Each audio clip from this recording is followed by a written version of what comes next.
Students of CBSE board class 10 class 12 बच्चों 10th वाले बच्चों का टोटल एग्जाम खत्म हो गया है और वो 11th में जा चुके हैं। आप सबके लिए थोड़ा सा ब्रेक टाइम है, इसको एंजॉय भी कीजिए और स्ट्रीम सिलेक्शन बहुत ही ध्यान से कीजिए। कई बच्चे मार्क्स के बेसिस पे कर लेते हैं, वो मत करिएगा।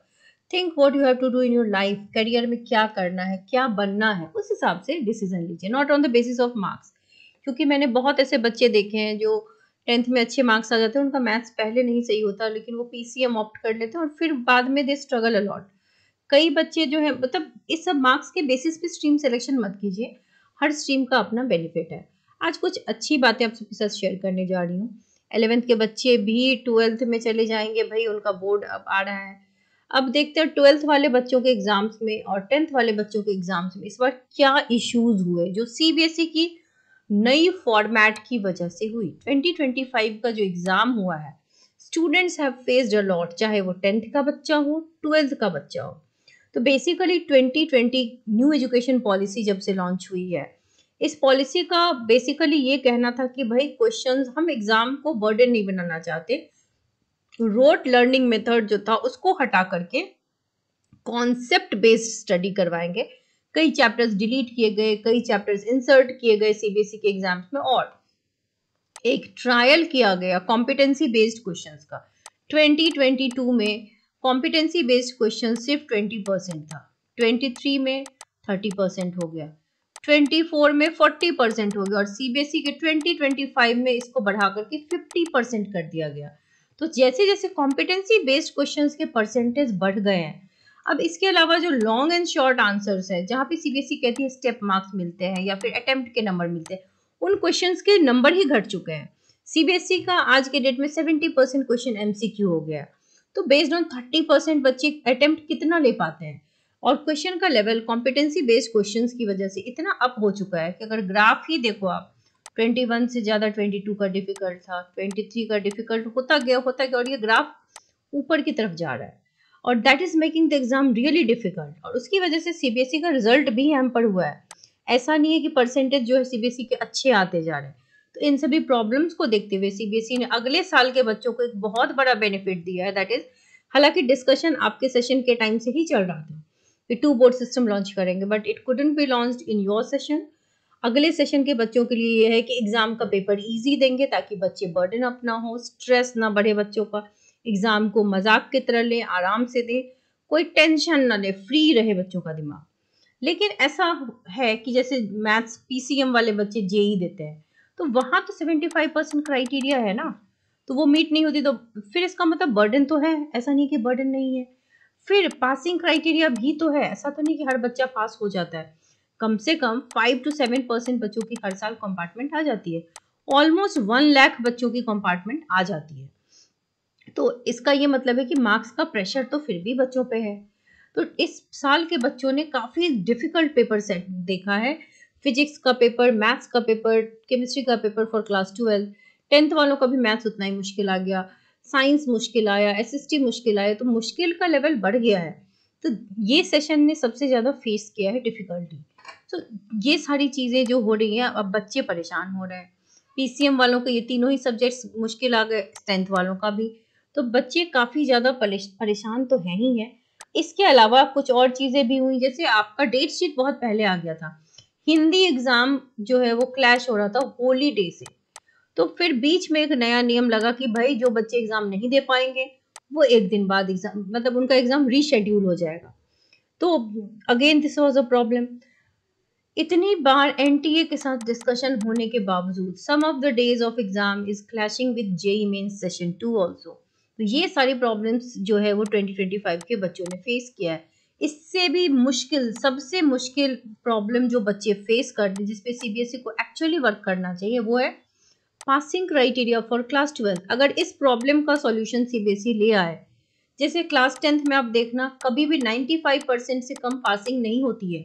द रीजन बीइंग कि थ्योरी प्लस प्रैक्टिकल मिला के बच्चों को 33 लाना है, एंड फेयर इनफ। इसमें प्रॉब्लम क्या है, अगर बच्चे बोर्ड एग्जाम में थ्योरी प्लस प्रैक्टिकल मिला के पास हो रहे हैं तो व्हाट इज द प्रॉब्लम, इसमें प्रॉब्लम कहाँ है कि जैसे ही बच्चा 10th से 12th में जाता है, बोर्ड ने एक नया रूल बना दिया passing criteria for theory, separately आपको 33% लाना है। अगर 70 मार्क्स की थ्योरी है तो आपको 23 नंबर लाना है, 80 मार्क्स की थ्योरी हो तो 26 नंबर लाना है। और क्वेश्चन के लेवल की डिफिकल्टी देखें तो 10th से काफी ज्यादा डिफिकल्ट पेपर 12th का सेट होता है, कई पेपर तो जेई के जैसे डिफिकल्ट आ जाते हैं। तो क्वेश्चन का लेवल डिफिकल्ट है। उसके बाद क्वेश्चन बहुत ज्यादा मतलब नए क्वेश्चंस हैं, पुराने क्वेश्चंस नहीं है, क्वेश्चन पेपर में एरर तक आ रहा है। हालांकि चलो एरर के वो मॉडरेशन देंगे, लेकिन this passing criteria why is this so unfair with 12th के बच्चों को अगर आप थ्योरी प्लस प्रैक्टिकल मिला करके 33% लाने दें तो अपने आप देखोगे कि पासिंग परसेंटेज सीबीएसई का बढ़ जाएगा। And there is nothing wrong in it. कई ऐसे बोर्ड्स हैं जो थ्योरी प्लस प्रैक्टिकल मिला के पास करते हैं। आप जानते हो कि आईसीएसई बोर्ड सिर्फ 2 लाख बच्चे अपियर होते हैं, लेकिन आप देखना रिजल्ट उनका बहुत ही सही होता है, क्योंकि उनके अंदर जो मॉडरेशन पॉलिसी है that is much much better. वो अपने बच्चों के परसेंटेज काफी अप करके देते हैं। तो ये कुछ चीजों पे सीबीएसई को भी ध्यान देना चाहिए। क्यों नहीं 10th चलो 95% क्रॉस कर जा रहे, लेकिन 12th 93% पासिंग क्राइटेरिया क्यों नहीं क्रॉस कर पा रही है? 93 से अप रिजल्ट क्यों नहीं आ रहा है 12th वालों का? 12th में जाते जाते बच्चों के रिजल्ट बढ़ने के बजाय घट क्यों रहे हैं? सबसे बड़ी प्रॉब्लम ये पासिंग क्राइटेरिया है। सीबीएसई को एक बार जरूर गौर करना चाहिए कि सीबीएसई की जो 10th 12th की पासिंग क्राइटेरिया उसको थोड़ा सा लीनियंट बनाए। हालांकि बेटा देखो कुछ प्रॉब्लम्स हम कहें तो स्टूडेंट्स के साथ भी होती है। जैसे कुछ बच्चे तो है देखो साल भर पढ़ते हैं, 3 कैटेगरी के बच्चे हैं, एक तो वीकर सेक्शन है, एक एवरेज बच्चे हैं, एक टॉपर सेक्शन है। ये वाला सेक्शन तो बहुत ही स्मूथली पढ़ते हैं, पूरा साल पढ़ता है, इन्हें कोई दिक्कत नहीं होती। Weaker section of student average बच्चे भी थ्रू आउट ट्यूशन वगैरह जाते हैं and they have a sense of understanding कि वो फेल नहीं होंगे, वो पास हो जाएंगे। बट जो 60% बच्चे जो वीकर सेक्शन में आते हैं वो एग्जाम के लास्ट 15 दिन में पढ़ाई करते हैं। That is not a good thing. बच्चे क्या करते हैं, अब आप लास्ट 15 दिन पढ़ोगे या लास्ट 1 महीना पढ़ोगे, वन शॉट से आप रिवाइज करोगे तो कॉन्सेप्ट की बिल्डिंग तो होगी नहीं ना। पूरे साल आपने अगर नहीं पढ़ा, लास्ट मोमेंट पढ़ते हो तो पेपर डिफिकल्ट लगता है। पीवाईक्यू से भी क्वेश्चन आते हैं तो भी बच्चों को डिफिकल्ट लगता है। That is pretty obvious. Last time is for revision not for content. मतलब आपको उस समय समझने का नहीं है, समझने का बिल्कुल नहीं है वो समय, वो रिवाइज करने का है, पीवाईक्यूज करने का है, सैंपल पेपर प्रैक्टिस करने का है। तो ये प्रॉब्लम बच्चों के एंड से भी आती है। बच्चे गेस क्वेश्चंस पे डिपेंडेंट हो जा रहे हैं कि गेस क्वेश्चंस मिल जाए कहीं से कोई 10 क्वेश्चन बता दे उसमें से हिट हो जाए क्वेश्चन। नो टीचर, कोई भी टीचर इतना अच्छा गेस नहीं लगा सकता कि उसने आपको 30 क्वेश्चन दिए और उसमें से क्वेश्चन मैच कर जाए। It is not possible. तो बाद में फिर आप डिसअपॉइंट भी होते हैं कि भाई सर के मैम के क्वेश्चन मैच नहीं हुए। It is not possible. तो और पेपर लीक होता है, पेपर लीक्ड पेपर दैट वो भी लीक नहीं करा सकता कोई। तो गेस क्वेश्चंस आर ऑलवेज कि आ भी सकता है नहीं भी आ सकता है। तो आप सबको भी थोड़ा सा पहले से पढ़ना चाहिए। हालांकि सीबीएसई ने आपकी कॉपी चेकिंग को काफी लीनियंट बनाया हुआ है। Copy checking is going great, अच्छी तरीके से कॉपी चेकिंग चल रही है। जिन जिन पेपर में डिफिकल्ट क्वेश्चन आए थे देयर विल 100% भी मॉडरेशन। जिन जिन पेपर में एरर था वहां भी एक्स्ट्रा मार्क्स लगाए जाएंगे, नॉर्मलाइजेशन किया जा रहा है। लास्टली टीचर्स देखो पहले तो अटेम्प्ट के नंबर लगा के ही पास कर देते हैं, प्लस मॉडरेशन मिला के मार्क्स आपका अच्छा हो जाता है। अगर ये सब करने के बाद भी बच्चा 3-4 नंबर से पास नहीं हो पाता तो वहां सीबीएसई ग्रेस मार्क्स देती है। तो टेंशन मत लो, अच्छा ही रिजल्ट होगा। मैं जस्ट ये बता रही थी कि कहाँ कहाँ किस एंड पे सीबीएसई को भी वर्कआउट करने की जरूरत है और किस एंड पे बच्चों को भी नीडेड है कि बच्चे भी थोड़ा देखें कि हम पूरा का पूरा बोर्ड को भी ब्लेम नहीं कर सकते, क्योंकि हम भी नहीं पढ़ते हैं। ठीक है, जो बच्चे पढ़ते हैं उनके लिए उतना डिफिकल्ट नहीं होता। तो आगे के लिए लर्निंग है कि कीप स्टडिंग। आप पूरे साल अगर थोड़ा थोड़ा भी पढ़ोगे ना तो that will be beneficial for you. Last moment में इतना स्ट्रेस नहीं आएगा। हालांकि टेंशन मत लो, अगर किसी बच्चे की कंपार्टमेंट भी आती है तो सीबीएसई आपको 3 आगे के चांसेस देंगी जिसमें आप उसको क्लियर कर सकते हो। और अगर आपने अटेम्प्ट ले लिया 10 से ज्यादा मार्क्स का लिख करके तो आप 100% पास हो। So nothing to worry about. Taking few of your comments, ma'am I attempted all the questions in math class 12th, can I pass?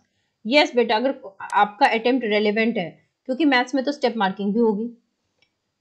Ma'am मैंने 7-8 नंबर का एमसीक्यू किया है एंड 3 मार्क्स के 1 और 2 क्वेश्चंस। बेटा आपने अगर अटेम्प्ट लिए हैं, आपका 15 प्लस जा रहा है तो आपको टीचर 100% पास कर देंगे।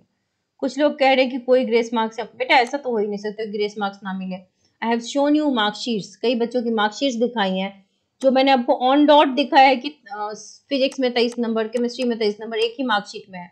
आपको क्या सच में लगता है कि एग्जैक्टली ये बच्चा इतना ही नंबर लेके आया होगा?